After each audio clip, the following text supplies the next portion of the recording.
Hey, any public comment? My name's Robin Pierce. I work for Green Mountain Habitat for Humanity. I'm here to see if you want to discuss the new agenda item request. Sorry, the new, Agenda item request. It's the third 7 o'clock. New agenda item request. Yeah, Is so that this reasonable? was something Okay. that Matt and I on Friday were like scratching our heads, like there's something we're forgetting. And Yeah. then Robin stopped by today, and we're like, oh yeah, that's what we forgot to put on the agenda. So this is a zoning bylaw amendment request. And if the planning commission wanted to take it up this evening, you could put it on the agenda. Okay. We got a loaded agenda though, right? Today. say that again, Mickey? We got a loaded agenda, though, right? Can we take a look, see if we stay fitting within a time? I think so, the numbers on this one are, or the timing suggestions on this one are a little bit wonky. The recognition is 30 minutes, so I think we should be able to. Okay. As much as Jill is amazing, it probably won't take a whole half hour. Yeah, that's right. Yeah. So I think we should be good. Online? No. Okay. Do folks have, I'm game. I'd like to hear about it actually, as an That's cool. okay, abutting landowner. let's hear about it. I'm sorry, I'm out of the loop, so I don't know anything about it, so. Do we wanna do minutes and then we can discuss it when we Sure. get Okay, to, Right. after the minutes, right after the Sure. minutes? Let's do minutes. Okay.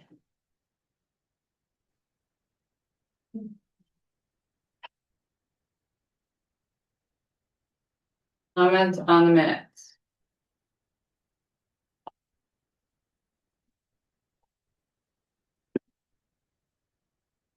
I had nothing. So let's see. I was not here, so, although I do go on the Minutes walk, was straight but forward. And it's nothing much there.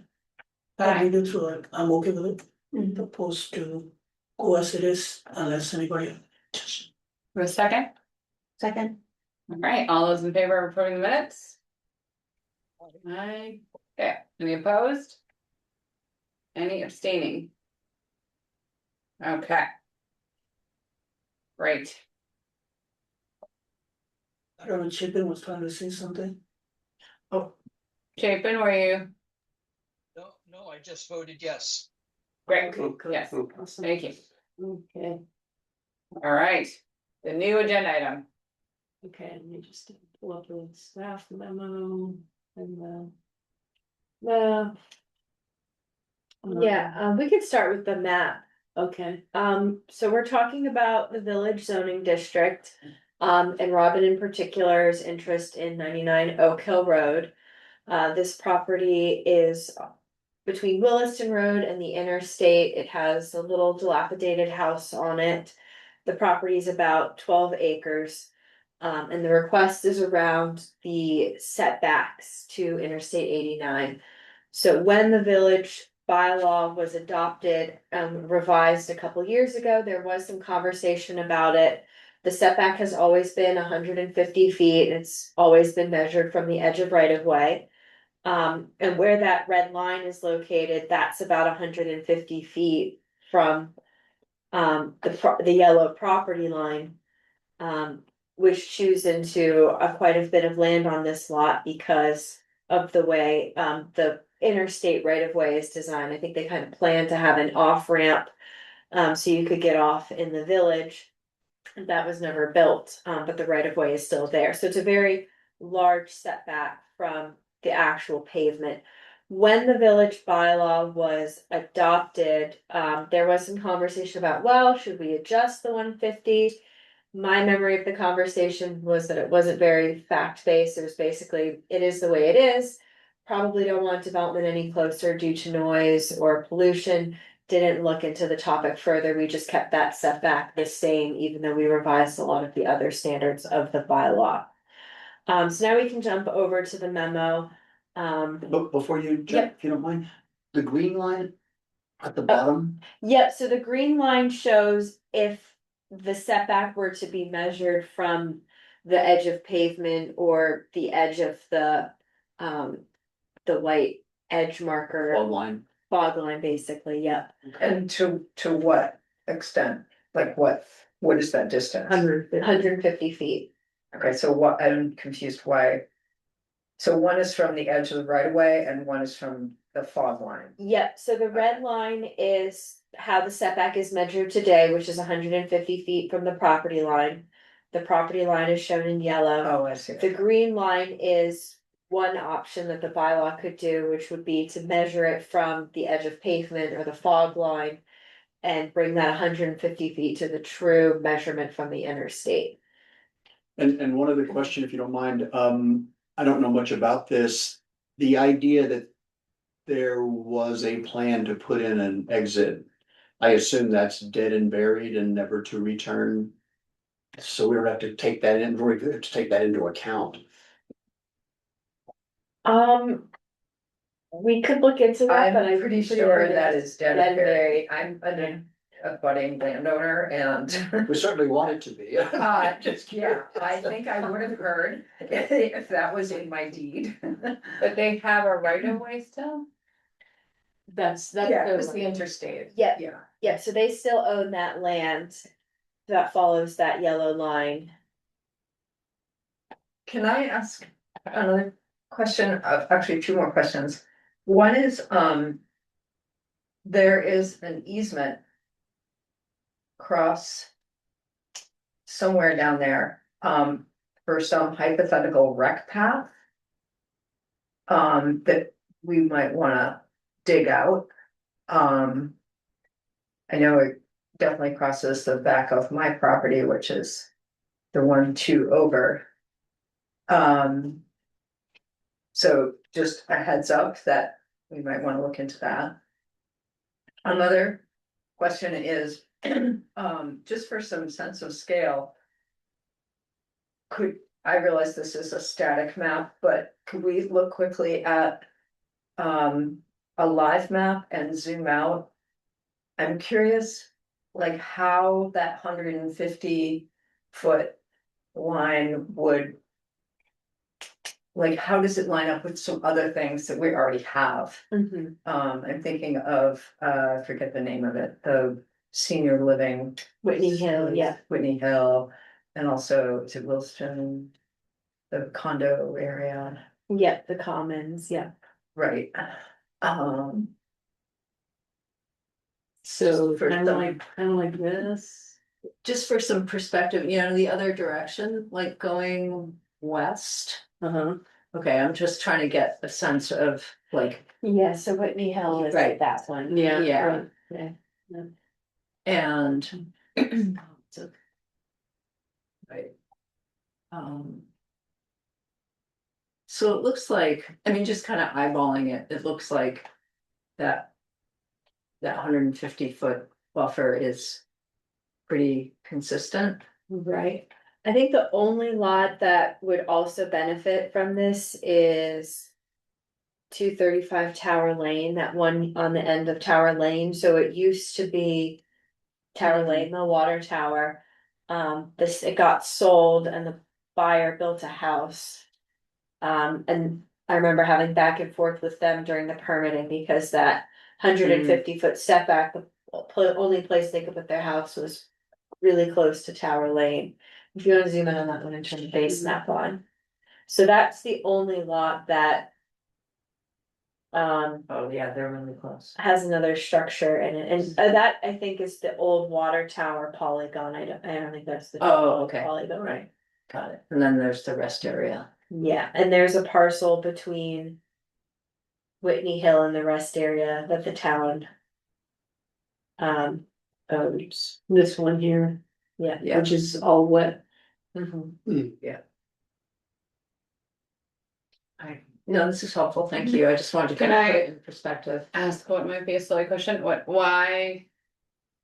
Besides pollution and noise, which are two really good reasons to be further away from the interstate. What are other reasons that we care? Oh, and shaping this is kind of too.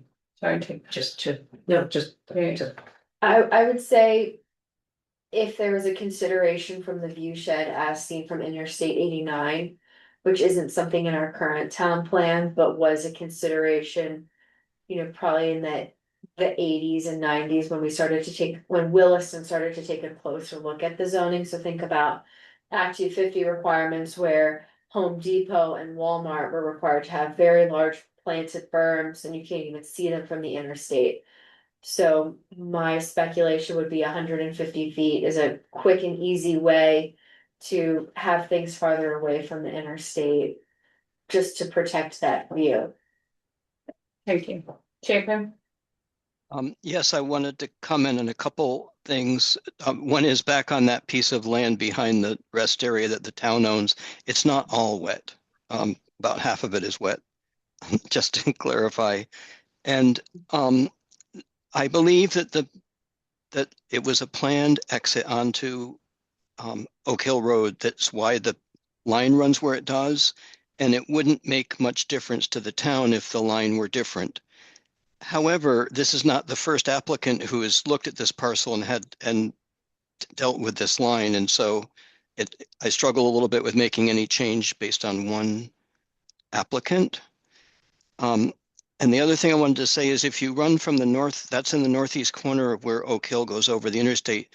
If you look at the southwest corner, the reason there's that jog is because the state maintains an access down from Oak Hill Road down to the level of the interstate in order to do maintenance on the bridge.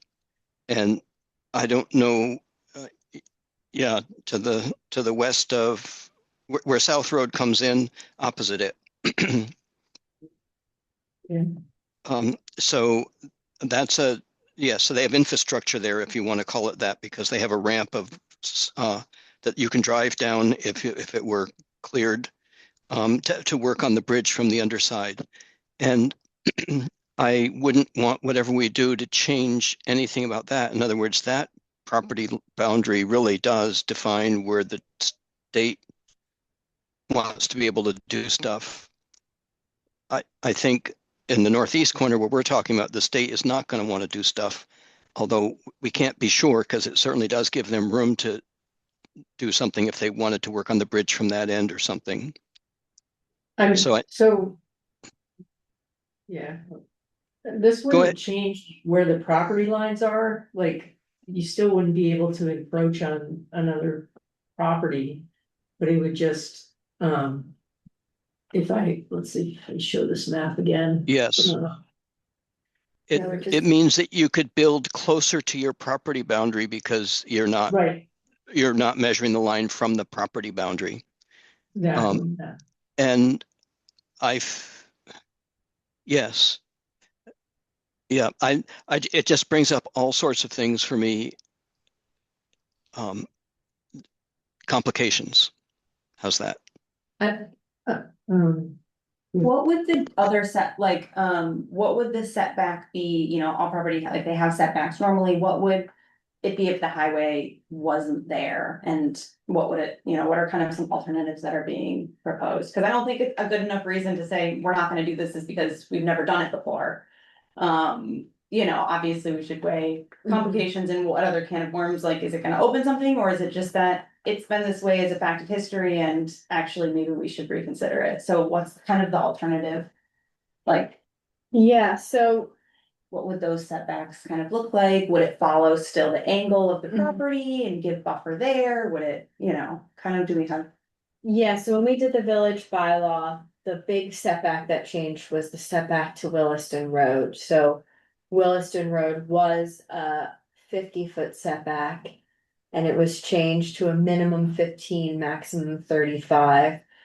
And there's some even more flexibility where the DRB can do a setback exemption for structures that are closer than 15 feet. So thinking about near Williston Road and Old Stage Road, some of those things are quite close.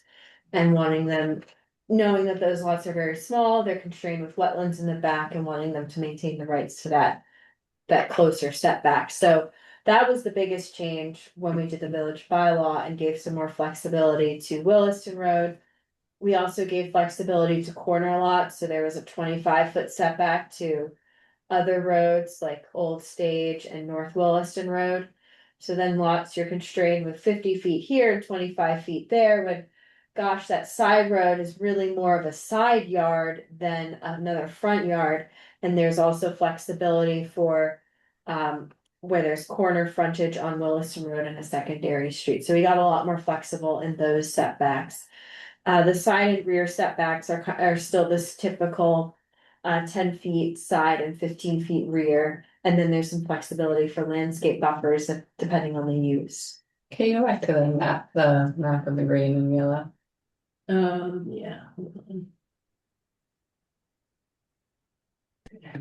Can I just ask, in terms of this request, what is your vision for what you would do if we did move it to the green space? Well, we only build owner occupied housing, we don't build rental housing. There's quite a few challenges on this side with wetlands. Just so happens that the area that's best suited for building is within the splay. And if you reduce the setback, that gives the opportunity to put some homes in. Otherwise, we can't really access it, we can't really use it. I've been in touch with V-Trans over Adina, but I wasn't in touch with them.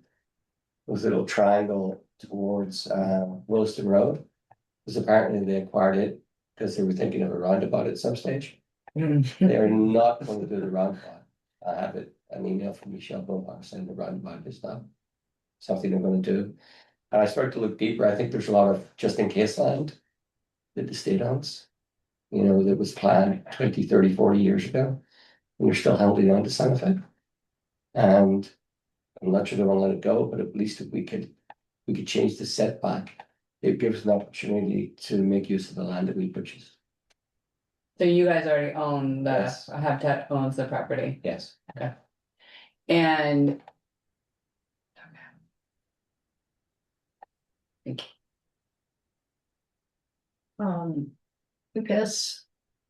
I guess one question that comes to mind then is that if we did make a change.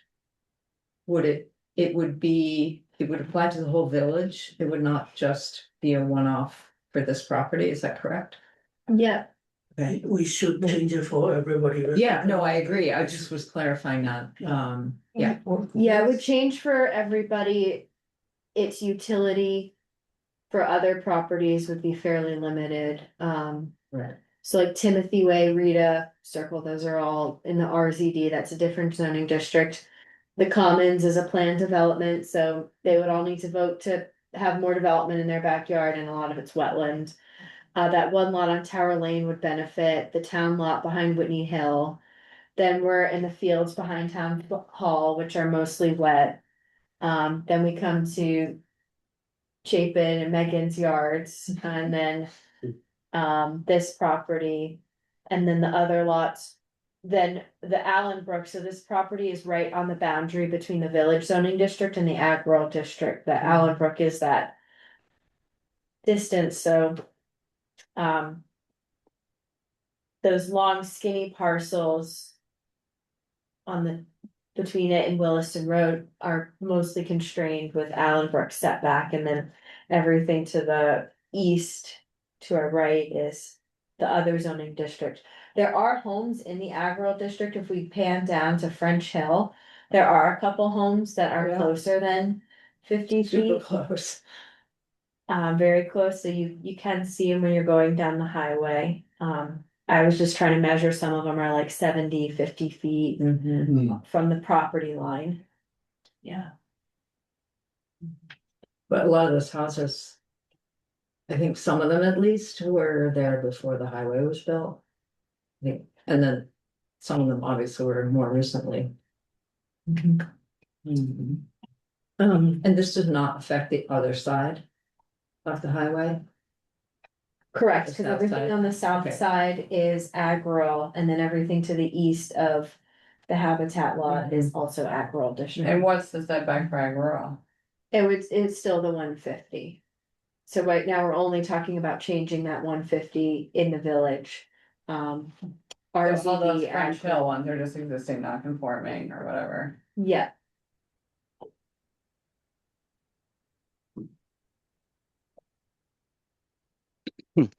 First of all, hi, Robin. I didn't realize it was you, Robin, that Yes, was David, how there. are you doing? Long time no Good. see.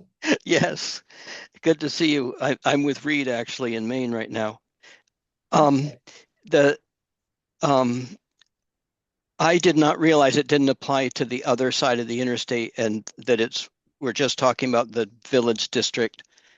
Um, I when I looked at the list of choices, the only one that I favored at all was the ability for the DRB to make an exception, because I like that we have a consistent rule that town-wide for the how close you can be to the interstate. And in general, it's nice to have space so that the interstate doesn't have buildings along the side, but has views of trees and fields. So I don't know how other people feel, but I wondered if we should just talk about that option. Well, yeah, Stephen, thank you. Why don't we go to the memo, because we haven't done the memo yet. So. You guys have, he's talking about options, so why don't we walk through what the options are? yeah, so the options I sketched out, reduce the 150-foot setback from the right of way, so still measure from the property line. Maybe a different number. You could also reduce or measure it from the edge of pavement. So that would kind of take out some of that variability of land ownership where an invisible line can be farther away from the interstate in one location than another. And focus truly on the distance from the driver's perspective and, the resident's perspective. You could also, rather than just doing a blanket number, establish a district-wide setback reduction as a standard or create a process by which the development review board grants the exemption. So maybe it's only available for developments that provide a certain type of housing, or maybe the setback reduction can be for houses, but not for commercial parking lots, that kind of thing. If So you, we don't currently have an exception like that in place, is that what you're saying? right, Okay. so, yeah, you could do, create something where the board would have to approve it based on a certain set of conditions. Rather than just saying everybody's 150 feet, maybe only houses are 150 feet, but a commercial building, no, or parking lot, no. So if the intention of the 100-foot setback from the highway is to, like, basically it's a quality of life thing, you don't wanna put a house right next to a highway, if that's the intention, I'm sure there are others. If that's the intention, measuring that as like, you must be at least 150 feet from the highway, and then if you're like this odd lot size, right, where the right of way does cut at an angle, it's like, well, then you just get the normal, like anything that is further than the 150 feet, you get your normal setback. It's like, at a minimum, you're 150 feet away from the highway, else like you get your normal setback. Like, does that make sense if the primary purpose of the 150-foot setback is to distance housing and generally people from the big busy road, or is there something else that we're concerned about?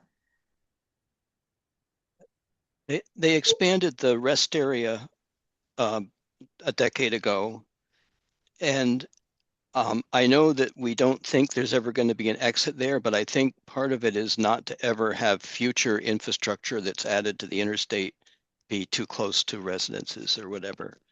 So I'm uncertain about that, but I do feel like when the line doesn't, I would be in favor of keeping the 150 feet, but having a process where you could have based on the DRB assessing the risk of future issues, allowing it to be 150 feet from where the straight line of the border would be, of the property boundary would be. Does that make any sense? Not really, Stephen, I don't think. I think, You're I feel like, opting for number 3, is that what you're saying? For the second half of number 3.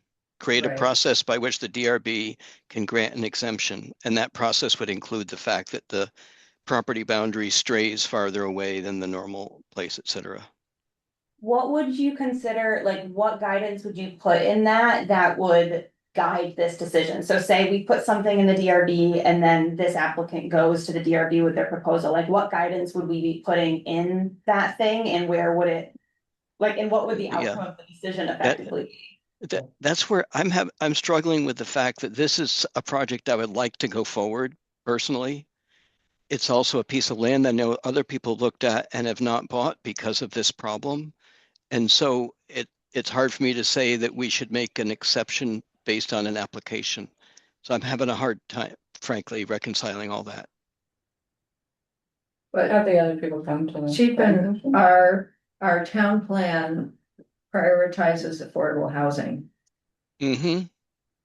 And I think, I mean, I would like to hear more about what the vision Well, is. And you because know? that could, yeah, and that could be Well- part of what the waiver process is. One of the Right, criteria. so Yeah. I'm wondering if Yes. that might also kind of assuage some of your concerns. Yes. Because we already have this larger mandate to support affordable housing. I agree. So Robin, would you explain a little bit about what the vision is here? Okay, it is fairly early days. We've looked at a cottage court style development in the upper level. We tried, well, we moved quite slowly because we sell our homes for what they cost us. So we don't want to take too many steps ahead of ourselves and find out we pay consultants to do work that isn't feasible. So far, we've just looked at the upper level. We've spoken with people from the state on wetlands. We've spoken with people from Act 250 just to get their feedback. And all the feedback was very positive that they'd like us to move down and develop the lower area and take advantage of the part of the lower area that doesn't have problems with wetlands, which is the area we're talking about. So we haven't come up with a design yet because we don't know what the size of the space is. But would it be, are you thinking a multi-unit? That's been part of the discussion. Upper level, it would be single family homes. And the lower level, Forgive me, when you say upper level, I want to make sure I know where you're talking about. the narrowest piece. Okay, to the closest to Williston. right? Yes. And that would be in the village center district, so there'd be design review standards and so on with that. And we've moved a little bit on that, but not on the lower level. We're just looking at what's possible, what can we do? Up until a couple of years ago, Habitat were building 3-4 homes a year. Now their goal is to build 10 a year. It's mostly the volunteers. We do use consultants for electric, plumbing, roofing, foundations, stuff that make sure it stays up. But you know, we move very slowly, maybe a house a year. We're looking at other ways to do it where we can build more than that. But you know, we're now working with Youth Build, and they're finishing off a duplex East Street, Essex Junction. But this was a big jump for the Habitat Board. It was many months to get them to say, yes, we will purchase this property. So to have it sitting there with the money invested in it, not moving forward is a big drain on what we can do anywhere else. And forgive me, when you say you build houses for your cost. We sell them for the cost. Sell them for the cost, sorry. Are there, can you just tell us a little bit about, are those targeted toward lower income populations? Are they, Generally 80% median. okay, Sometimes it's a little I bit guess higher. that's what I was looking for. Yeah, it depends. So we work with Efficiency Vermont. In fact, we just finished a duplex in Wright Court in South Burlington. And they said it was one of the most efficient homes that ever tested. It wasn't supposed to be carbon neutral. So we don't see any sense selling a home to someone at a decent price that is expensive to heat or expensive to cool. We get grants, and some of the people that give us grants are now saying they have to be all electric. Which, you know, because solar panels are expensive. And so we're looking at that as well and trying to make it look at home in the landscape. Not just panel stuck out, just we're looking at different options. So there's a lot of stuff in flux. But there was a discussion last week actually where Jonathan, who works for the Habitat along with me, said, well, maybe we could look at, maybe a 3-unit building style here. Just, reduce the footprint, maximize what we can put on it and keep as far away as possible from the wetlands. So in the background, Melinda, I sent you the 1962 aerial image, so a lot of those homes were there in the 60s, but several of them weren't, which is interesting, so wonder if the 150 was emerged out of that. I did look at the town plan and I was remiss to not quote it in my memo. So chapter 16, section 10, monitor the performance of the 2025 village district bylaw amendments. And the action item is evaluate performance and within 2 years of adoption, identify areas for improvement and revision to better support the goals of this town plan and the 2018 village master plan. So I think it would be supportive to take a look at setbacks in support of the broader town plan goals for housing. Yeah, I mean, I, to be honest, I would like to see this move forward. I would love having more neighbors. And I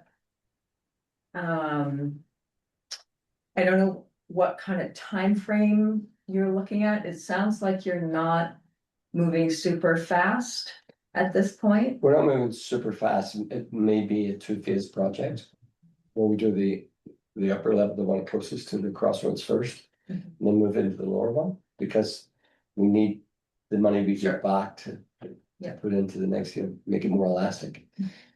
But, getting a response that gives us a sense of what way to move forward would be really important at this point in time. Can you, sorry, I'm gonna go back to the line map and zoom out. I just wanna look at this idea of if it just was all 150 feet. Sorry, a little bit in. Like, just looking to compare, like, if it was all 150 feet from the fog line or the right of way or whatever, not the property line. How much do we think that would really affect the view shed? Except for this one property?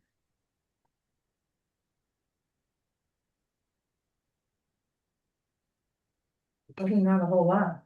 I mean, yes, Emily mentioned before, there's the one property on Tower Lane. And the view, I mean, that's all pretty wooded. There's a lot of undergrowth along there. Along that stretch on the north side of the highway. I know the end of my property is like trees for a pretty thick buffer.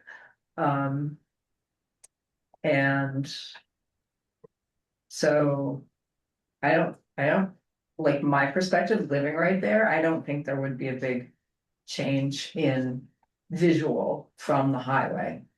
To be honest, that's not high level of concern for me because I don't care a lot about the experience with people on the highway. My goodness. Because they make so much noise. Especially the trucks that use their engine brakes to slow down to go to the rest stop. It's it's just like the negatives of having the highway in my backyard outweigh my concern for their visual happiness. If you get what I mean. They're either heading to or coming out of the exit 10 to 11 corridor, which is like the prettiest data highway in the country of that views of the Green Mountains. Right. So I think, oh, sorry, go ahead. I would just say like the fact that this setback is so infringing is because we're holding space for a potential exit that will likely never get built. And that feels like a really hard trade to make. Like if there wasn't like, well, maybe we'll want to put an exit here, this property line would extend with the same like right of way that probably the rest of the properties like adjacent to it would have had, and then we wouldn't have as much of a problem, it feels like, but Particularly in light of the nature of the project. so, but it isn't like. If they're gonna put in another exit on 89, it'll be in Bolton, would be my guess, not in Williston. Yeah. Not Burlington. It'll be here, I mean, yeah, I mean, hopefully we just get a new exit 12 and there's money for that. I guess I hear you, Cheap. Chapin, oh, sorry, Chapin, go ahead. That's okay. No, I pretty much agree with all those comments. What I don't like is the idea of making a change based on one project or the unintended consequences that come with making a generic change even just for one district. And that's why I favor the idea of having a way to waive leaving things the same, but having a way to waive it. And one of the criteria can be for affordable housing. And another could be that it still would be outside 150 feet from what would have been the normal property boundary. So I think I can agree with it if we do it that way. Can I ask a couple of questions of Robin? Yeah. Robin, first of all, I got confused when you talked about upper and lower because you're talking about upper being north and lower being south, even though south is higher in elevation. In that field close to the interstate, it is the best place to build. But you would not want to go straight out to Oak Hill Road because of the guardrail and the hill. Yeah, and the elevation change. Yeah, so I'm assuming you would go out to Oak Hill Road opposite Bradish Lane, next to the existing house. That's what we've been looking at so far, Chip, but Yeah. there's not hard and stone. Yeah. So then you would cross what is mapped as a wetland between there and the field. Where that brown is cattails and stuff, that tan stuff in there. Well, we're in negotiation at the moment to see if that's a possibility. Yeah, so you would have to cross the wetland, but then once you're there and you go to the upper side of those fields, you've got good upland soils. So that makes sense to me, especially if there's only one entrance onto, I realize this isn't what we're considering, but we have to think of if what we're doing is making it possible to have more housing on this lot and there's really no way to get to Oak Hill Road safely, we should, there are a lot of things to consider, I guess. But it sounds like you're working in a way that would have everything go onto one entrance onto Oak Hill and opposite Absolutely. Bradish Lane. So obviously I would support your project, but the question is, what do we do now? And I would love it just to be that it's possible to get a waiver when it's something that's furthering it's like the special plan, specific plan. To me, if it gets affordable housing, it's worth not worrying about the view. And all along here, there is a noise problem because the interstate is higher than the land next to it. And so noise from the interstate carries far, as Megan and I know. But I'm assuming that whatever buffers could be put there would be put there. Yeah. Okay, thank you for letting me ask those questions. All right, so Chapin, you're proposing the second half of the third option in the memo, which is to create a DRB waiver process that includes consideration of being more than 150 feet away from the right of way and consideration for prioritizing affordable housing per the town plan. Less than. Yep. Less than 150 feet. Sorry. Okay, we all heard that. Yeah, we said more. Okay, does anybody else want to propose something else? Do we still have some sort of rules for the yellow border to say you cannot just build next to it? There should be some setback though, right? Yes. That is by default for every property. Yeah, I think we could say less than 150, but no less than like 25. Just so there From the is some- property line. From the property Yes. line. That, Yeah. is that already established today or it is not? If you wanted to set a minimum distance, then we should do that now. So if it's less than hundred and fifty feet, but no less than 25, so provide a cap on it. So Yeah, 25, yeah, Whatever the number that makes sense, right? But that should be there. but that's the 25 is the same thing that we already have in the rest of the zoning bylaw. the 25 is more like a residential zoning district front yard setback. That's where that number is most prevalent in our bylaw. I think 10 to 15 feet would be fine, but that gets really close to the property line. And when structures are close to like a wetland or a wetland buffer, like it's that. It's that range where the board likes to see, you know, more boulders or more fencing for the development that's within that distance. So I think 25 is a more comfortable number. Okay, sounds good. If the board wanted to, you could think about it in the ag rural district for those homes on French Hill. Like now my mind's been turning if someone wanted to do an ADU or turn their house into a duplex and they need to do a little addition off the back and oh, by the way, your entire house is in the 150-foot setback, sorry, no permit for you. That would make it a little less spot zoning because it wouldn't just be this property. And, you know, there's functionally no houses on that south side of 89. It would really apply to those homes on French Hill. So I would just structure this in the village bylaw as, the DRB may reduce the 150-foot setback for, housing developments. And if you wanted similar language, I think that could track well for those homes on French Hill in the ag rural district. Yeah, we get like bonus points from the state or something for that. Maybe, Yeah. Yeah. I'll put out an alternative proposal that I think Mickey was also nodding to, like, I hear your statement, I think it's a great, like, it's an option. Definitely we should consider, but also weighed against the proposal to just reduce the measurement to the interstate edge, you know. But that not less than 25 and just do it across the board, because I think we've talked about how there are a lot of steps. It's like, oh, you go to DRB and then you have to go to, like, there are all of these steps that people run into and they all feel like roadblocks, and we're talking about how Additional red tapes, right? That's Yeah, what we want. additional red tape, and so, you know. I think we should equally consider what it would look like to, if we think this is what it is, we should codify it, and we should consider that also. And maybe we consider it and we look at it and it's like, no, there are too many edge cases, but I think it's worth a look. So you're proposing 100, the first one, 150 from the right of way, I and think, then 25 from the property line? I think it's like the second one. Measure the setback from the edge of Sorry. the pavement, Okay. so it would be still Yeah. 150 feet, but not less than 20 feet, 25 feet from the property Property line. line. Thank you. And my And maybe issue we is if can that, expand. Well, yeah. Sorry.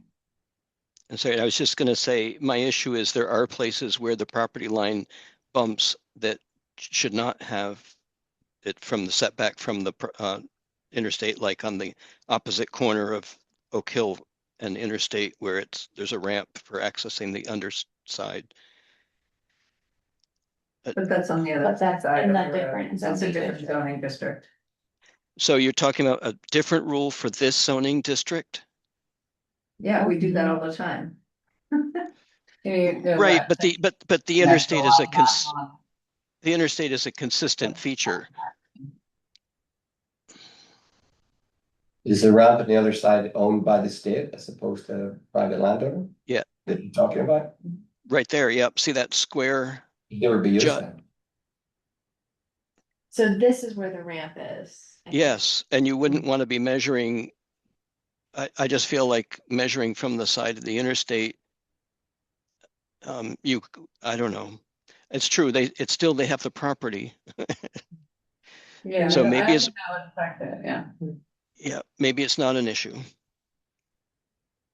Yeah, so if it were to extend to ag rural, and if that lot were to be developed where the cursor is, it would be 150 feet from the edge of pavement, but no less than 25 In the property line. from the property line, and that I like the white line because it's easier to find. Yeah, It doesn't right. fades, but it doesn't crumble. So it looks like that's roughly 275 feet. So they would be default to that 25-foot setback. And if that lot on the south side of the agro were to develop, it's over 10.5 acres, it's gonna be an open space subdivision. They'll probably cluster the homes farther from the interstate, And it is for sale. and it is for sale. By the way, Uh-huh. at one point, the town had an option to purchase that, and that's where they were going to put the town garage. Oh, that's right. I would have that. Okay, I wanna be mindful of the time, it's 7:45. So I think we've got two different. I'm Ideas. I'm gonna concede. Hey, Ben. I almost had two motions, I've never had that before. Never known you to do that before, Chip, and I'm gonna say. I can see. I don't know if we need a motion yet, it's just, we just need to provide you guidance, or. can you Yeah. learn something? And it sounds like some questions about if we can get some history on that exit ramp. The rec path easement stuff, Yeah, and I know you've talked about like there's some federal guidance on. Distance. Yeah. For noise purposes. Yeah, we're actually having a noise study done at the moment. I'd love to see the results. The pollution is more so for interstates that experience a lot of congestion where it's back to bumper to bumper for hours of the day. It dissipates really fast. For this kind of highway. Yeah. Still don't recommend sitting on the side of the highway, but. Okay, so move on to the next.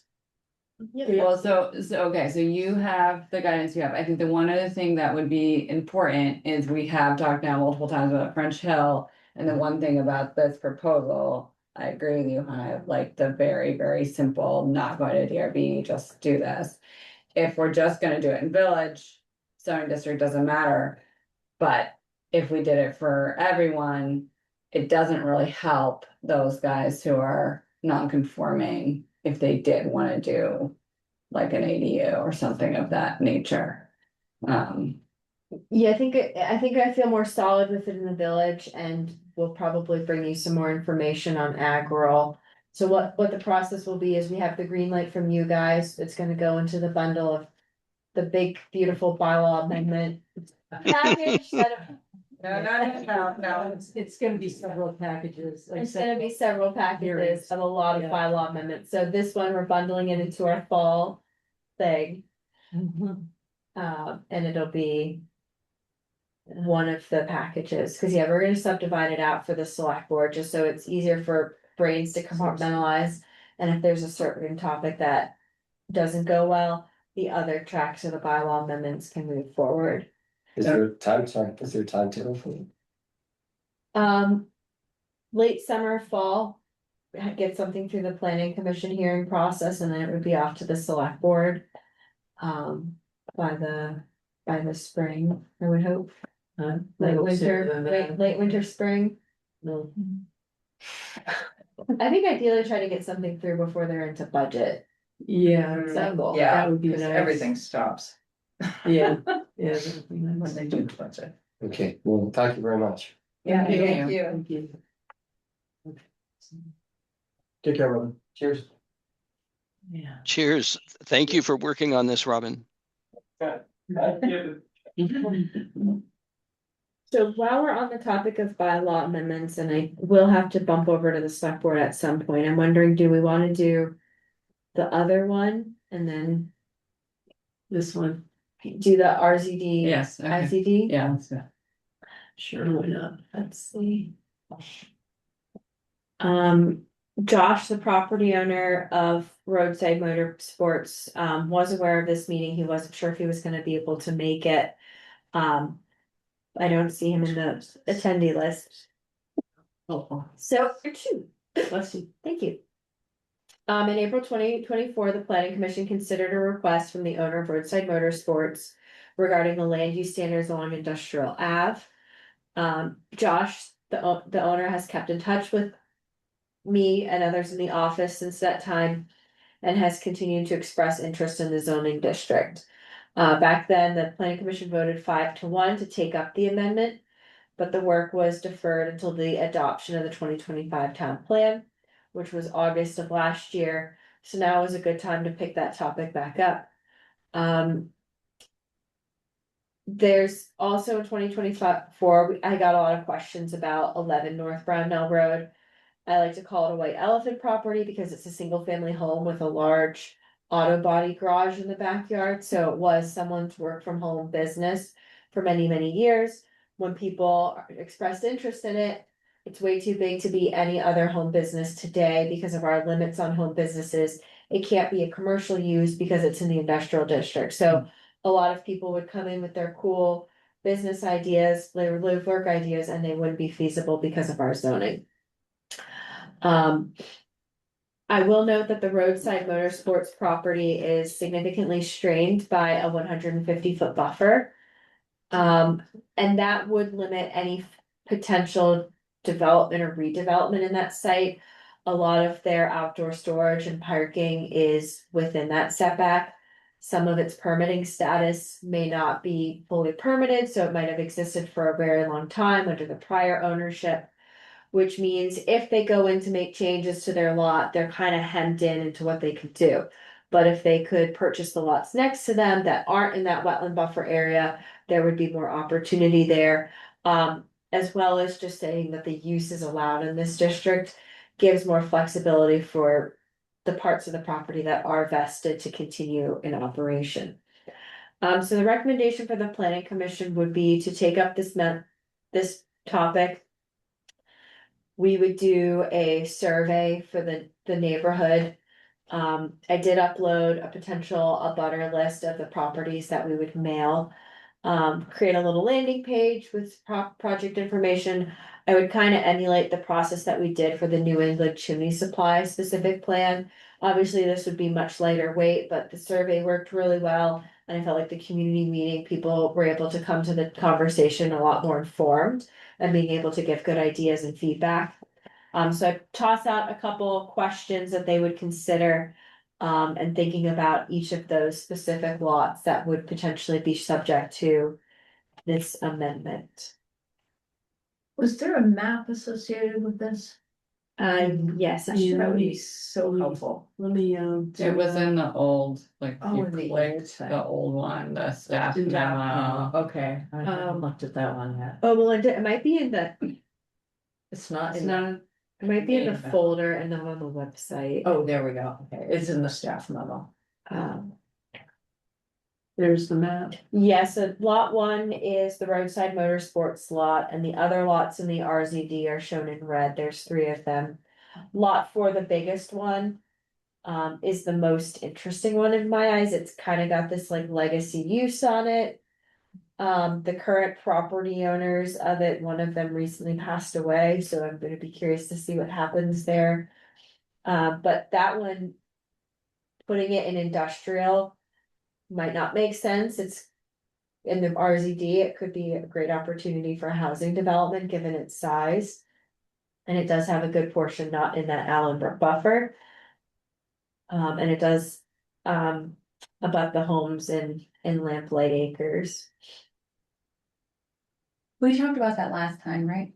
About how I remember. it was that. in their backyards effectively, so limiting industrial use right behind their backyards. Mhm. Would be ideal, but then everything else in that strip is very industrial. Yeah, but I think we might even talked about drawing a district boundary through that lot, rather than not having it wholly be in one or the other.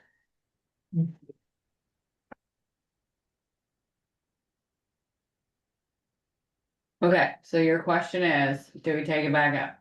Do we take it back up and do you like the little timeline we have proposed? To do the questionnaire?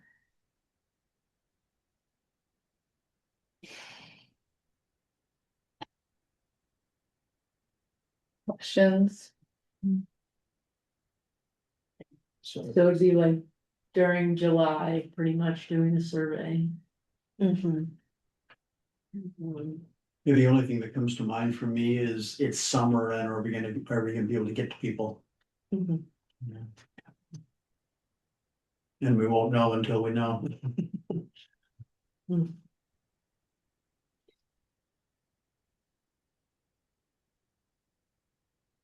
I think it looks good. So I think.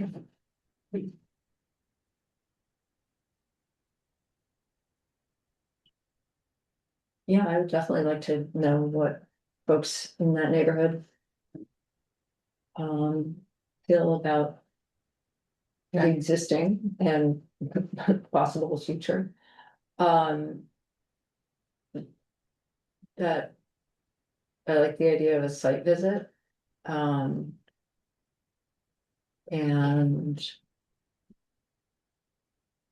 Yeah, maybe a week. Wait, oh, okay, so it would go from July, it would be open, the survey would be open from July 6th to August 10th. Yeah, I feel like it's, yeah, I That's a long agree. enough It's time. in the summer, but that's long enough Yeah. that it, you know, especially with reminders or whatever. Yeah. Yeah, I mean, that looks good to me. I'm But very we, curious about we this don't area. know though, what is the intention of this three red lot that we were considering? What are the intention of, are they even aware that such? Right, and I think that's where the letter would be formatted differently for the property owners versus the abutters saying, hey, we're considering zoning that's gonna impact your property. Yeah. Here's all the other information in the survey that everybody else is getting. But maybe try to do for those properties a little bit more push to make sure that they get the memo. Or should we even engage them more active than passive Yeah, communication? right, cause it's gonna affect like. It's, they are not part of the applicant, but we are considering to make changes Yeah, in there. to their space. Yeah, I think if we don't hear from them for some reason, we should make more concerted effort, is what you're Right. saying. Yeah. Emily, that second question, you don't have to put it back up. The second question that says essentially, what do you not like about your neighborhood? This probably, I know this isn't final, but I wonder if we need to be any more specific in that particular question, so that we don't get, I don't like the jets flying over and, you know, stuff that we have no control over. So that they understand that what we're really asking about is the ground level environment. Like, yeah. That we're dealing with, and I don't know how we would ask that, but. Maybe something along the lines of like improvements you would want to see, or if you could make a change, what would it be? That kind of thing it is a less negative way to phrase survey questions. And actually results in more productive answers. Yeah, yeah, so rephrase that and break it down into improvements and change. Yeah. And things that the planning commission can control, which is not the F-35. Right, Yeah, that's fine. Yeah. Still not. Kids on motorbikes. Yeah, so my proposal was sending this out to a couple of the folks on the other side of the brook.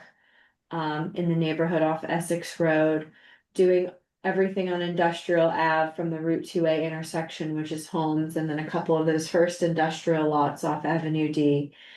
I couldn't really find a good place to stop the line on North Brownell Road, so I just went all the way down to the intersection. And then those homes that abut the longer property on Lamplight Acres. That's the one change I'd suggest, Emily, is Lamplight Acres, especially that up northwest most property on Lamplight Lane, or it would be very much affected. I almost wonder, Shape, tiny little corner shape. right there, yeah. I almost wonder if the west side of Lamplight shouldn't be included for at least a few houses away from there. Similar distance to the ones that we're doing over on Country Lane and up by the end of Industrial. So kind of I get don't this know. section, both sides of Lamplight a little bit more. I mean, yeah, because it, Yeah, No. I'd cut into Going all the lamplight. way down Brownell, I'm not sure, I mean, I hear you that there's not like a natural cutoff, but like, instead of that, doing the ones that are closer to whatever Y- we're calling that, lot 4. Yes, Um, don't go south of Pine Lane on either side of Brownell. Well, let's see, right, yeah, I was thinking that. looks and like a do the natural filler, break. like a little Yeah. more filler. But include some of the lamplight people. Okay, so do a break at Pine Lane. And then do more of lamplight on both sides of that road. What about on the other side? This corner, And then maybe this other home at the end of, what is that, Pine Crest? I should go over to the. but they Yeah, go all the yeah, way cause down. it touches it. It almost touches it. And you didn't draw your cursor across it, Emily, but I was counting the lamplight lane houses. All right, great. You know, not just the ones on the north side, but the ones on the west side. Yeah. Good. Okay. All right. Cruising through the agenda. Totally lost now where we are. I wanna do sewer allocation, way more interested in conflict of interest. It's your favorite Everyone's- topic. I know, and look, we've got a trap. Well, that's. Online, I think, there he is. There he is, proof of life. Yeah, I'm really here. Serious. Oh my goodness. All right, Matt, tell us what you got here. Sure. So, this What do is you a wanna- topic, we've discussed a couple of times, and, have identified in the town plan. And between the memo and draft amended ordinance here for discussion, what I'm trying to get a start on is how the planning commission could communicate, what it would look like to better align the sewer allocation ordinance with the goals of the town plan and achieve some of the actions it calls for. And the draft memo is really about how to sort of communicate that over to them. So the two are intended to go together. They're intended to be worked on by the planning commission. What I could say is in the background, I'm working with the town manager and a little bit of alignment on when the select board is ready to take this up. So when we discussed attachment A at the select board this year, there's some head nodding and some general consensus. We can probably modify this process at this point, given the data we keep seeing every year about flows and about new allocations. So they're very close, I think, to being ready to take this on. And I want to make sure that when they are, the planning commission has its advice to them ready to go. So put these on your agenda tonight. What I'm looking for is some just general discussion and feedback. We can revisit this before we finalize anything that's transmitted over. Not really looking for the action by the planning commission to trigger an action by the select board because it's something they're already getting primed to do, but more just to make sure we're all aligned when it does happen and we get some good articulate feedback to them from the PC. So hopefully folks saw the memo, saw the strike throughs, and we can kind of answer some questions about that tonight, and I can take feedback and bring this back to you with some more revision at a following meeting.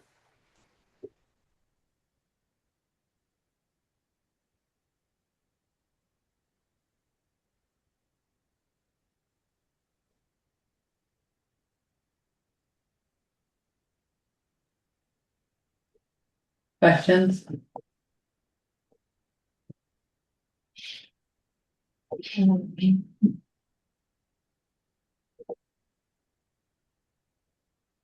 And I guess I skipped over the part that we've probably all talked about, which is this essentially gets rid of that annual allocation system, goes more toward a periodic audit of flows and a more static allocation, whether it's 5 years or we go to 8 years in coordination with the town plan, but that the amount of capacity available for purchase is solidified and doesn't change year to year unless the select board takes that up out of schedule and actually amends the overall ordinance.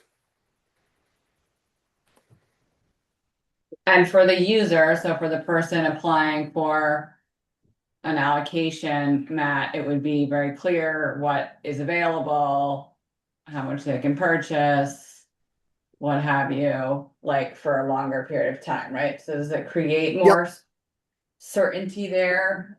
Back to The goal Mickey's is, red tape yeah, comment.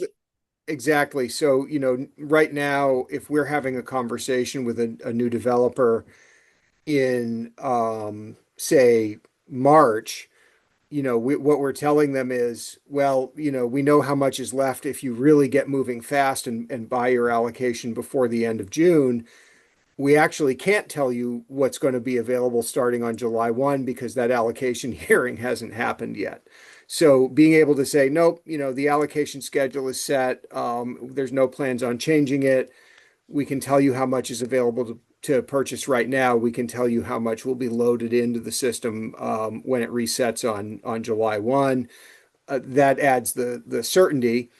And then, the more sort of policy consideration is shifting from these categories in the current ordinance that are primarily related to land use to categories that are geographic. So the idea that, we're going to set the growth center aside as its own area and support development regardless of the use that way. So that's the other major change. And I glossed over it because we've talked about it so many times probably.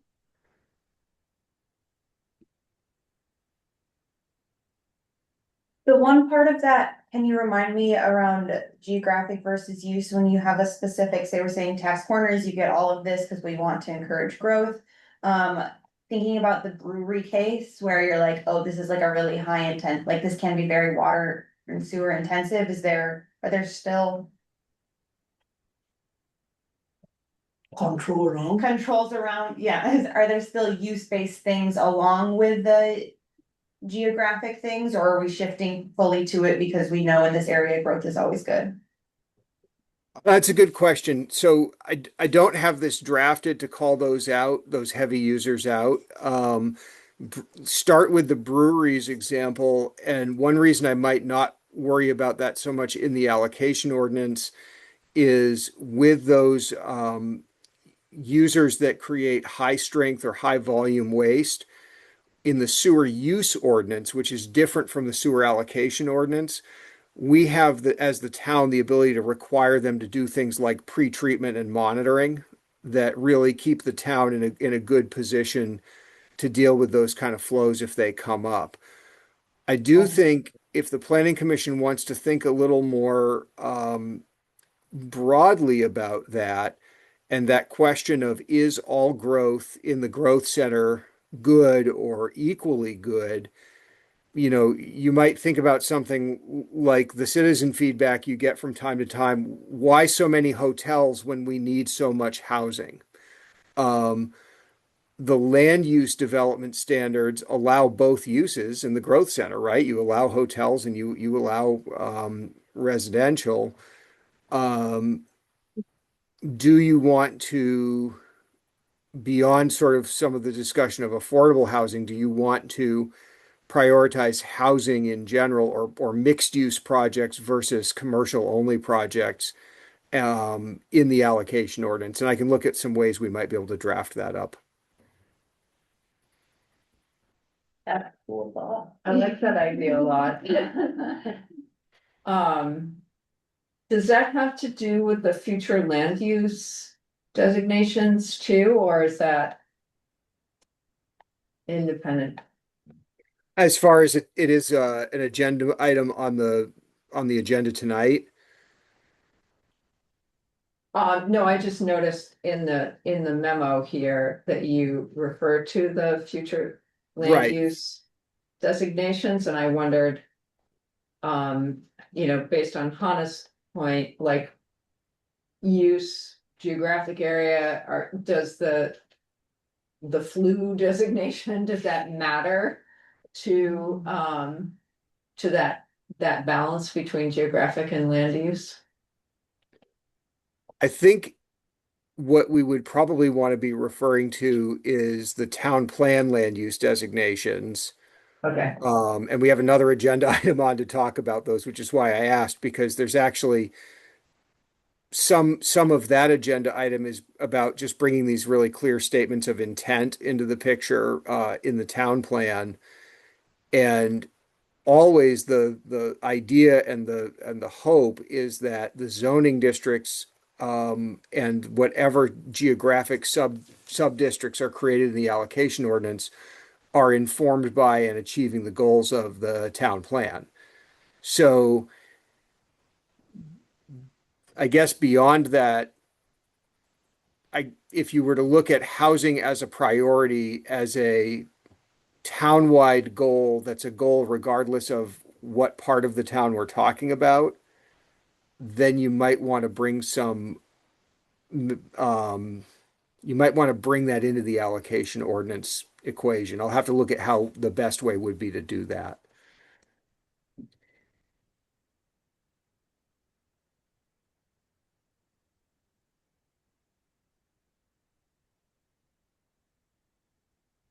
All right, are folks interested in Matt exploring the like housing versus hoteling?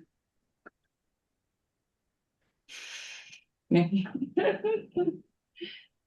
I don't know. Hotels are a really interesting one because in our calculation of how much capacity a new development needs to purchase, a hotel room is roughly equivalent to a one-bedroom apartment. So of the commercial users that aren't, breweries, but sort of the retail commercial users, hotels are high producers of wastewater flow compared to, a grocery store or even a restaurant. And Matt, they're not industrial per se, but do we have the same control over their requirement to treat the water, the effluent? Or is that only for industrial sorts of places like the brewery? It's really for users that produce what we call high strength waste. So it's not so much about the volume as it is some of the chemical components, the nutrient components of the waste that are produced. Okay. So no, a hotel wouldn't probably be subject to something like that pre-treatment requirement. It would just need to purchase the capacity that, our ordinance said they needed to buy. So I don't know, given that, I don't know that we need much more of a deep dive on that. Good question. So our concern is more on industrial use that going to strain the resources of capacity and the way that we treat water, right? So then if already have a ordinance to cover that, if someone is going to use something high volume plus throw in the more harmful things, right? Then I think it's okay. We don't have to do additional here in that sense. Yeah, I agree. I think if the question is there anything in sewer allocation that can make sure we get housing and not hotels? It feels like we're reaching for the wrong spot to put that preference. Unfortunately, as much as I'd love to have more housing and not hotels, like I'd love to see more people actually live in our downtown area and not stay in the hotel. Like it feels like sewer allocation is probably not the right place to be reaching to make that preference.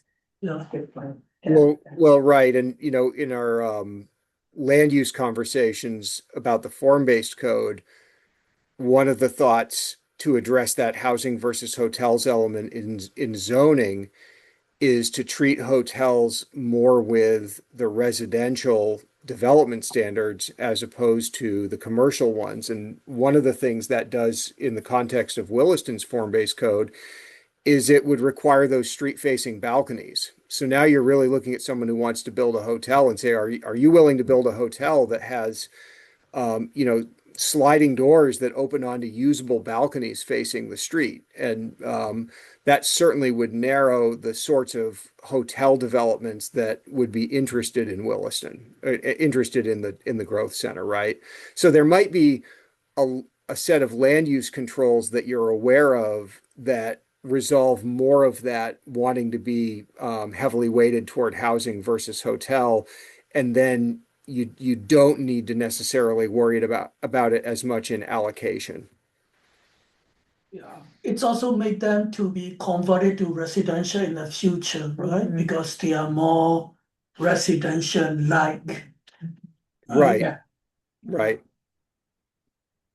I think also, I, I mean, I think hotels are a really important part of the mix. Especially in the growth center or in form-based code area. Because of the sort of, you know, we really value the vibrancy piece and. I was struck by what Steve said a few weeks ago about when you stayed in the Home to Suites or wherever that was. And how nice it was to like walk around and go to the restaurant and the kids were playing on the, you know. Yeah. Play equipment and all that kind of stuff, and I think there's you know, a real value to having hotels. Like obviously I want there to be a lot of housing, but I don't want to completely vilify hotels either. And I totally agree with Hannah that wastewater is probably not the location to Okay. to push for housing versus hotels.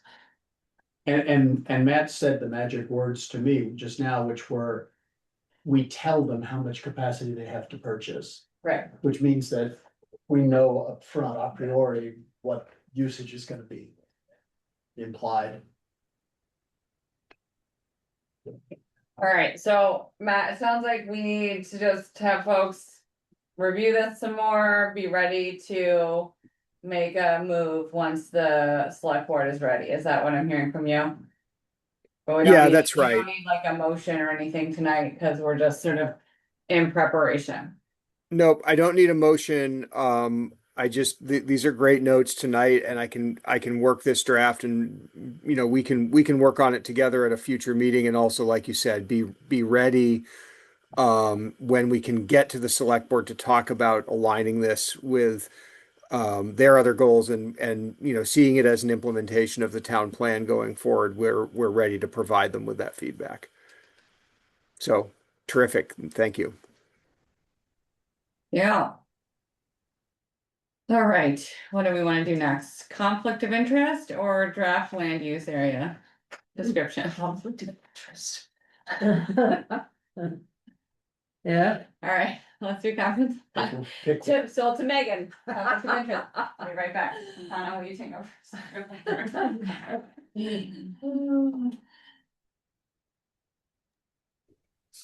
This is our conflict of interest ordinance. Don't do it. Do we do that every once a year? Yeah, I think. We try to. Because I see second of that time already. So, okay. Yeah, I think the idea is just to do like a little bit of training every year to make sure this that is you're good. kind of, you know, refresh your memory about this stuff. You know, this is. And do we need to print this and sign it and bring it in to you? No, I don't think so. And mark it in board, whatever, I mean. Yeah, I mean, this is just sort of. Please find you out. Sort of a reminder, like, you know, don't take gifts from. I mean, especially for staff, like, don't accept gifts, and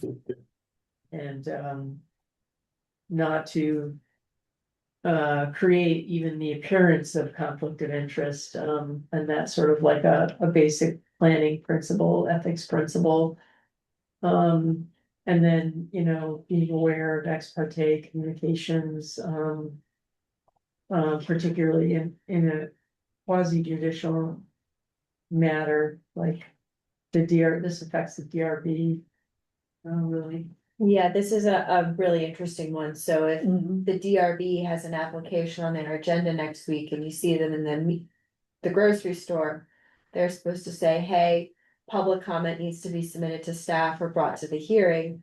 Whereas if someone starts to bend your ear at the grocery store about the upcoming bylaw amendment for the industrial zoning district or the setbacks, you could talk to them and still encourage them to come to the hearing and voice their opinion there, but the DRB is acting more like a judge, considering all the testimony that's presented as part of a public hearing process.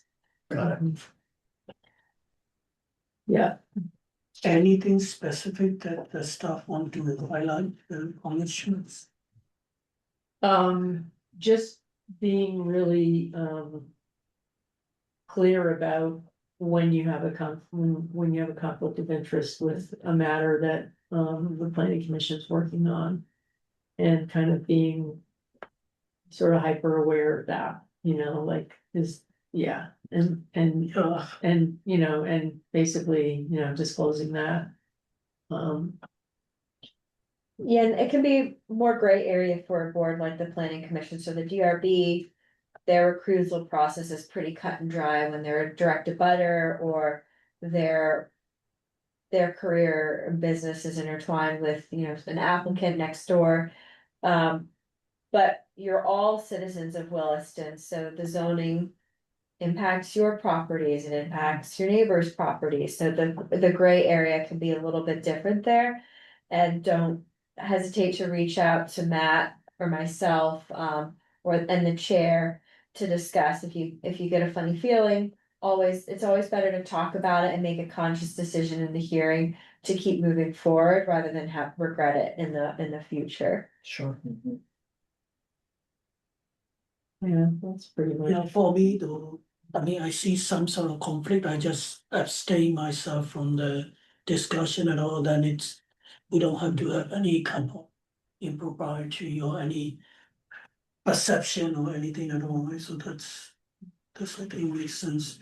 There was one thing though, I remember earlier in the days, Matt is saying that we are not allowed to meet outside of the meeting. Can somebody talk? Not with a quorum. Yeah, so Right. which mean no more than 4 of us can be together or something like what does it mean? Well, yeah, I mean, you guys are experts It's here, really, but like, yeah. you might be together, like there might, like an example would be the gathering that we had last September. But you just can't discuss Right. business of the planning Right. commission outside. 4 of us bump into each other in the library. Yeah, We can just say, hi, what are you reading? But not, hey, what do you think about that bylaw? And hey, let's, Oh, 3 is okay. next meeting, let's all Yeah. vote for this way. Right, Like that, exactly, right? yeah. yeah, Right, yeah, yeah, which is reasonable. I have to say, I think it's really good that we go over this periodically. I think the first however many years I was on the planning commission, we never looked at it. And I wish we had, because, I mean, I didn't have any conflicts of interest, but, Mhm. but I think, it's really important part of our work. And, so I'm really happy to see it be incorporated. And it goes beyond work, it goes beyond this planning commission, I mean, Yeah. these rules are applicable everywhere. Yeah, absolutely, right. And it's helpful to have these kind of at our back. Like if someone did start talking to us in the grocery line, like we could say. Oh, public comment should really go, exactly. right? Because it's a great way to escape the awkward moments. Even if you are allowed to talk to them, it doesn't mean you want to. Yeah. Yeah. It would be really great if the whole planning commission could hear this. Right. Yeah. The next meeting, oh, Like like my my phone. phone, it's available on Zoom. That's the link. Write us a letter. I didn't see it here, but also what Mickey brought up applies to emails too, where you can have an email where there can be discussion about setting an agenda, but there can't be a discussion of any agenda item that is Right. including a quorum. Mhm. Right, good point. Great. Okay, Questions? Thank Secret you. handshake or anything? Alright, draft land use area description. Feel like you're going back. I know, brutal. It's very against my nature, Mickey. I have to go through it in order. There was something on it I didn't know about. I'll just come with it. So this amendment to this is an amendment to the town plan. And it kind of, it was, well, it started from a comment that I guess Taylor from CCRPC made, related to, you know, our potential, application to tier 1 and A and 1B, and he sort of said like, and Matt, correct me if I'm getting this wrong, but he basically just said, you know, you really ought to have, you ought to describe your land use areas in your town plan, something that we didn't really do, that we overlooked.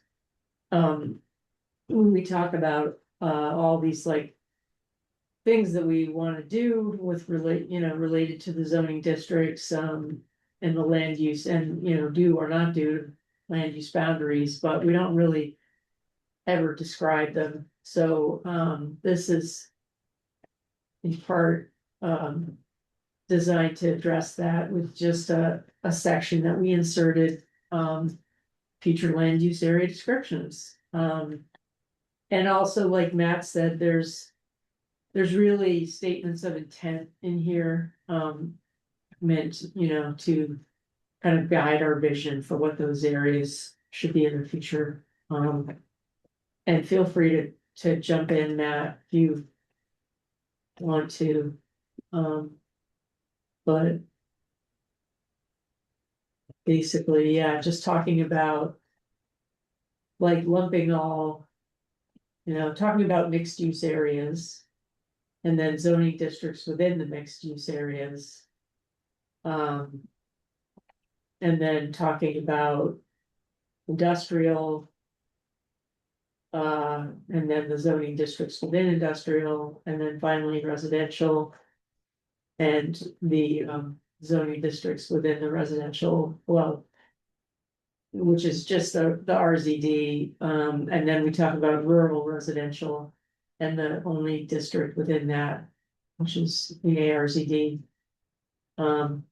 And sort of, you know, call out a number of actions in the implementation table about what, you know, changes we'd like to see, or what, you know, what we envision these areas in the future. And that's, you know, that's pretty much it. Oh, it's going to what? Mandate all this words into the existing one, or? Yeah, so we slotted it into the chapter 15 on future land use boundaries. It seemed to make the most sense to put it in this chapter. And what we'll do is we go through a similar process as with the you know, adoption of the town plan. I mean, obviously not as long a process, but we have proposed amendments to the town plan. We'll hold public hearings. I think, you know, we can hold a informational meeting. We can hold a public hearing, and then it goes to the select board and they have a public hearing, and, you know, that's kind of the process of that. And then, of course, the report, I think we have to do some kind of report for this to ACCD, right, Matt? It's, Yeah, just like when you adopt a town plan, when you amend one, you have to, you know, Yeah. say that you're still consistent with statute, and you know that the plan stays internally consistent. Mhm. And really, this addition takes a whole lot of expression that's already in the town plan, but just not sort of listed as clearly as statute really wants it and puts it in. So, state law says you can have a town plan. Your town plan should or must designate areas for different kinds of land use and talk about why. And of course, our town plan does that. It just doesn't do it in the way that Melinda's now drafted for incorporation. So this is a good exercise for us. It helps us just kind of come back in and say, yeah, what's the intent of each of these different parts of town? And what are some ways that we're going to try to achieve that intent through the town plan actions that are called for? The other thing it really helps us do is as we move forward with things, especially like Tier 1A status, is it helps us communicate more easily to people who are reviewing Williston and its planning regime and its planning program and say, yeah, Williston does all the things state law says you need to do. If you're going to have a town plan, if you're going to have zoning, if you're going to have these designated centers, et cetera, et cetera. So it's nice to add this in. I think we just planned so hard when we wrote the 2025 town plan that we jumped right over this minor statutory requirement that we make it really painfully obvious that there are different parts of town and we're going to treat them differently. So here's the language, and hopefully it helps us in pursuit of some of those designations or jurisdictional changes under Act 250, et cetera. Any other questions? I do think my only thought is not about the language. It's just about, I think one thing that might be nice to see, and I know we kind of did this recently, Matt, but maybe to look at summer and fall for like, if we're gonna do some bylaw amendments, if we're gonna do the town plan, like, what are we? How are we doing that in terms of meetings and hearings and fitting it all in so that we have a sense of like what that what does that look like for the next 6 months? So that we can fit it all in. Yeah. I mean, I think our public participant today looked pretty disheartened by the timeline for how you get a bylaw amendment through, and reasonably so, but I think just having it laid out a little bit so that we know, what we think we can do by when might be helpful. Yep.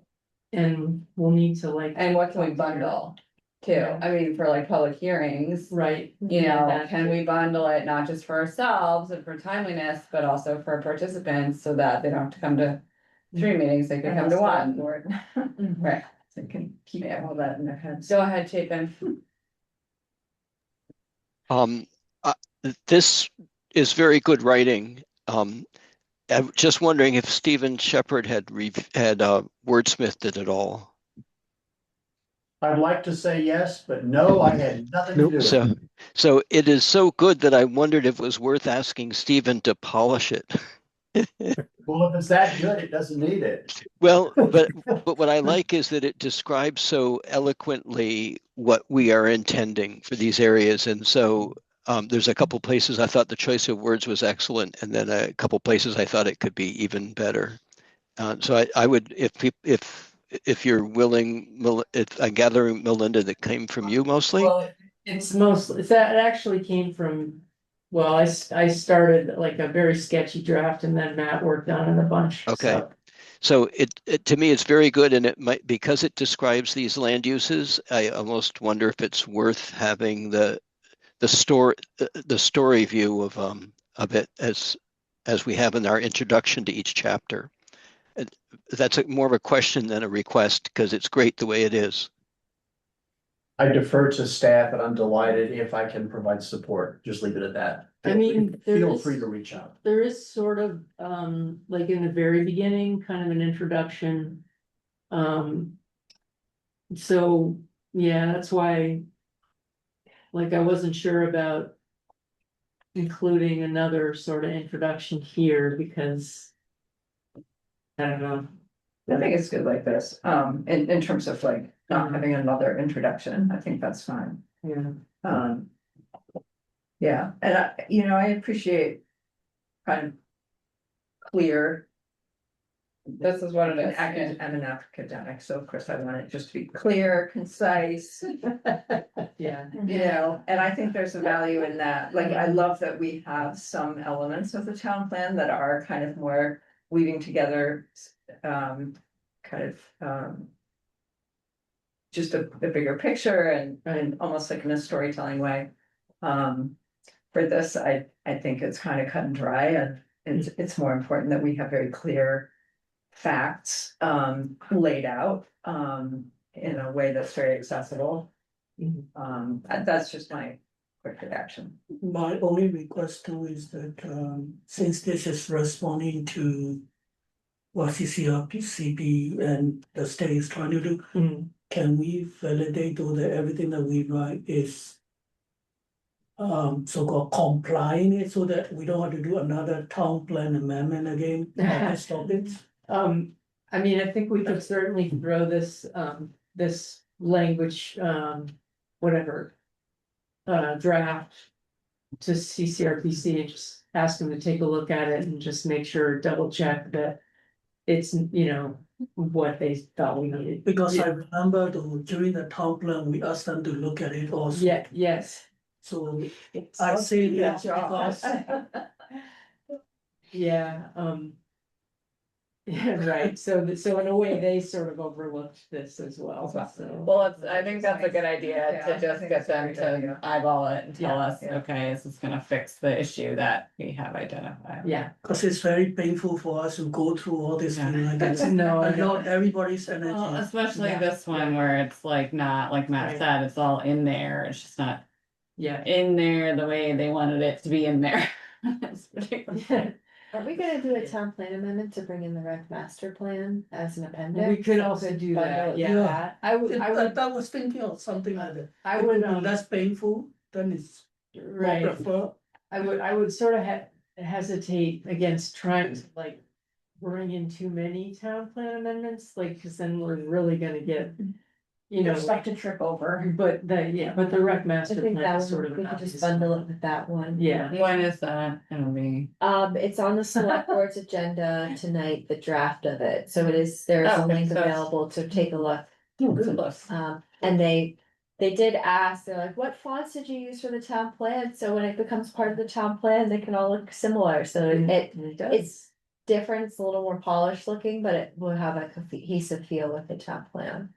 Ours will. It's very polished. I do wonder, It has landscape format, I guess. in some one- cases. one thing about this, I know we have all of our maps in in supplement, but since it is so much about. The map and these districts that are on a map, I wonder if we should. Put the map in the chapter too, Well, it's right at the top, isn't it? but it's really little, it's like a. Yeah, You true. can't see. Yeah. It's like in a That's what you header, they're more just for like, yeah, nice, we did these, but you can't like look Illustration. at it, yeah, yeah, I mean, we could. cause they're all in there, I wonder if you Just plop it in. Plop it in. Plop it in. Yeah. Towards the end. Yeah, at the end, just there we go. that way you can reference, you can be like, oh, this district, look at the map, oh, the NC. Yeah, Cool. yeah, we can do that. When you list all the gateways out that way, though, people are gonna have questions. Yeah. Where's Gateway East? That's what I wanna know. Okay. No, I think that's a good idea. All right, are there anything else on this? All right, so I think this is a 4 or 5 week. I'm not doing numbers tonight very well. This is one of those months where there's more Tuesdays than there are meetings, so we'll see everybody again in July. I did want to ask, though, I should have asked staff before this. I believe that we need to vote on a new chair. So we can do that in July? Is Yeah. that okay to do then? Okay. That's when the DRB does theirs, I think you can do it like as early as May, but DRB usually does it in July. It's in July, okay, So, just as a reminder that, we've been doing 2 years cycles generally. Unless we want to oust somebody, for our chair and vice chair. So, we'll vote on that in July. So just think about whether or not you're interested in, doing that before. You're sounding very excited about this prospect. I'm just. a little- I really enjoy being chair, but I feel like I'm not always the best one, because I've been best because of kid stuff, so. Hopefully, next person doesn't have that same level of conflict, scheduling conflict. So there's that, and then I think, Matt, the schedule would also be great to review, like a proposed broad, doesn't have to be perfect, but just like putting it all on a big timeline so that we can think about when we're gonna schedule the different hearings for the different issues. And any other requests for items for July? So our next meeting is 7. That's on the July. side, okay. Yep. Yes, it's gonna feel like a long time. I guess I am assuming that Jill opted not to renew her term. Yeah. She and I were aligned. I hope that you don't kick me out, but I signed up for another 4 years. And apparently the select board approved it. Doesn't mean that you people approved it. My apologies, but, so I guess that raises, obviously, we want to recognize Jill at some point, and, we can do that, but, that also raises the question of adding another member, and, I know Mickey was our first alternate ever and opted to move into the slot when it opened. So I assume we would offer that opportunity to Wilmer. Is that the protocol? And then if he chooses to stay alternate, we would open it to the public. Well, I mean, one way or the other, we'd open it to the public. It's just a matter of whether it would be the alternate or a regular. Right. Do we offer that, or does the select board? I can. So that one would do that, right? We'll turf it to Erin and Yeah, she'll figure it out. Right. Yeah. But we really do like having the alternate, so yeah. We can we can make a recommendation to the select board who can decide. Okay, do we want to do that? What are we recommending? Yeah, I'm a little lost there. Or are we recommending that Wilmer be our current alternate become the permanent, and then we open the alternate? Probably need to ask. We have to ask him. I think we have to Yes. invite. So right? our chair, He's not here. our chair has to ask Wilmer, and then based on that, we can suggest to the select Make a board. recommendation to the select board, because we don't have to do that. We don't have to make a recommendation. I mean, are they the ones who even decide who are the alternates and I who don't are? even remember how I I got don't- converted. I think maybe before it was like a not formal reapplication, but if Wilmer's Just reach out to interested, the- Yeah, he would let Yeah. Aaron know, and then the select board would point him to the regular seat. And then the vacancy would be open for alternate, Right, yeah. so the Okay. first step is to ask Wilmer. But I if he's need to interested in have coming. Wilmer. That's step one. Yeah. Mhm. I can handle that. But one way or another, we need another member. Mhm.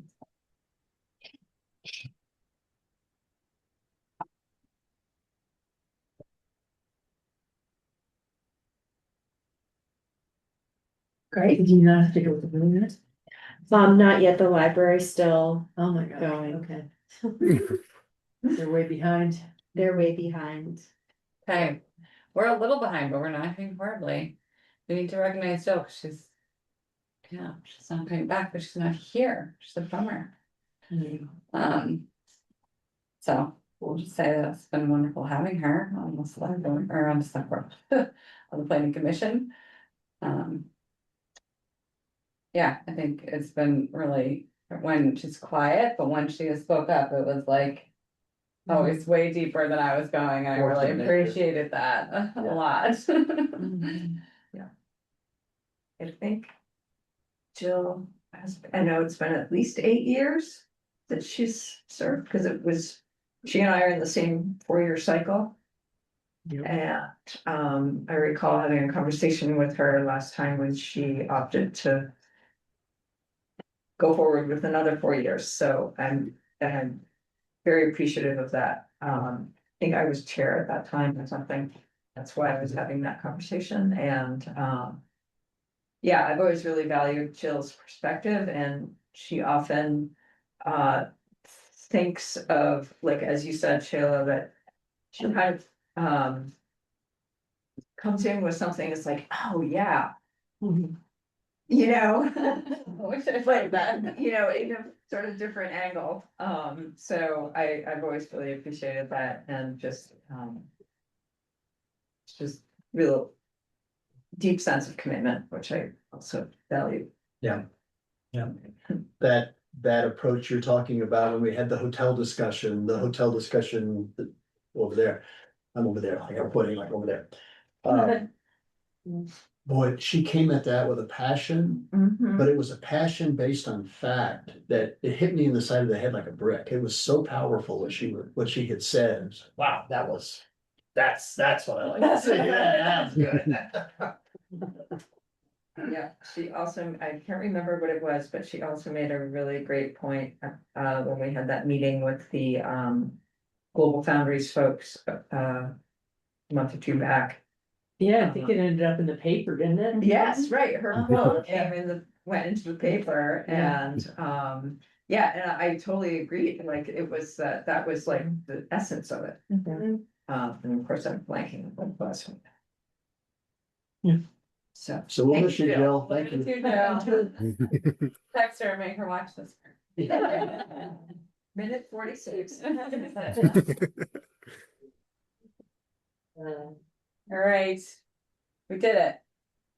Wow. It's the agenda, and we got a 15-minute. Exclaiming, even though it went backwards. All right, thank you, everyone. Thank you, Matt. Thanks, guys. Have a great night. Maybe that's the key. We did the agenda completely out of order.